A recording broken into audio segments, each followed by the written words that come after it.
Kejadian pasal 15, Introduction. Tuhan memperbarui janjinya, memperhitungkan kesalehan Abram dengan imannya, dan menegaskan janji itu dalam sebuah perjanjian yang serius. Audio Reflection. Janji Allah tentang keselamatan datang kepada kita dalam ketidakmampuan kita yang tidak berpengharapan untuk menyelamatkan diri kita sendiri. Dalam kekuatan kita sendiri, kita sama tandusnya secara rohani seperti Abram dan Sarai. Tetapi, dalam karunia roh, jika kita percaya akan janji Kristus di dalam Injil, Sang Hakim yang adil akan menyatakan kita sebagai orang benar di hadapannya. Anda memiliki surat perintah untuk mempercayai Kristus, karena Allah telah menetapkan janjinya dalam sebuah perjanjian. Perjanjian yang tidak bergantung pada kelayakan Anda, bahkan tidak pada seberapa kuat iman Anda dalam pertobatan Anda, tetapi bergantung hanya pada Tuhan yang mencurahkan darahnya sendiri untuk menyelamatkan gereja.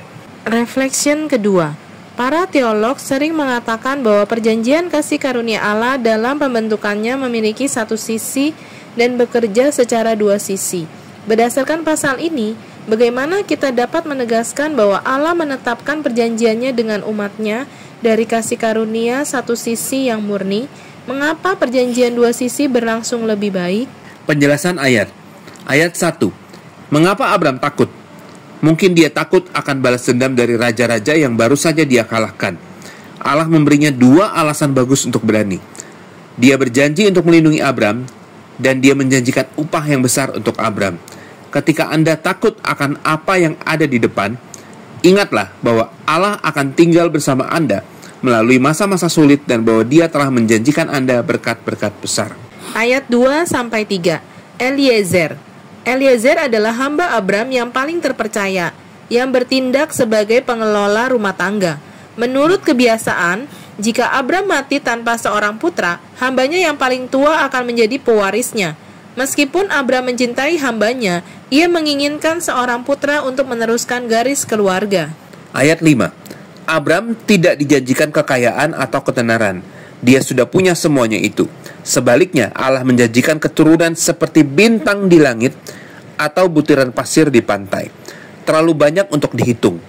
Untuk menghargai banyaknya bintang yang tersebar di langit seperti Abram, Anda harus menjauhkan diri dari gangguan apapun. Atau ambillah segenggam pasir dan cobalah menghitung banyaknya bulir gandum. Kita tidak bisa melakukannya. Ketika Abram putus asa karena tidak memiliki ahli waris, Allah menjanjikan keturunan yang sangat banyak untuk dapat dibayangkan. Berkat-berkat Allah melampaui imajinasi kita. Ayat 6. Meskipun Abram telah menunjukkan imannya melalui perbuatan-perbuatannya, itu semua adalah keyakinannya kepada Allah, bukan tindakannya, yang membuat Abram benar di hadapan Allah. Kita juga dapat memiliki hubungan yang benar bersama Allah dengan cara mempercayainya. Tindakan lahiriah kita, kehadiran di gereja, doa, perbuatan baik, tidak akan membuat kita benar dengan Allah.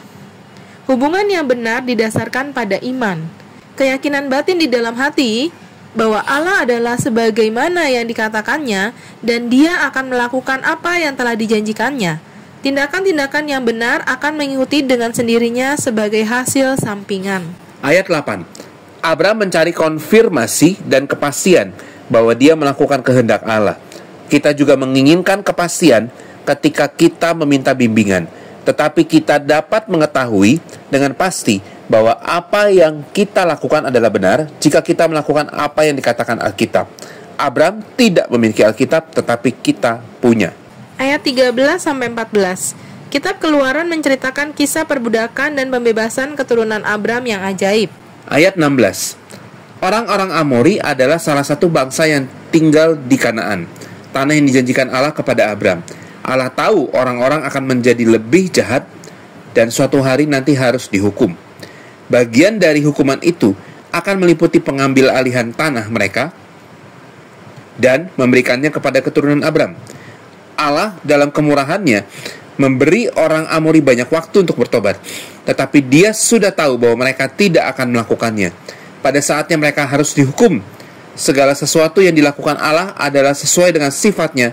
Dia murah hati, penuh belas kasihan, mengetahui segalanya dan bertindak secara adil, dan pengaturan waktunya sempurna.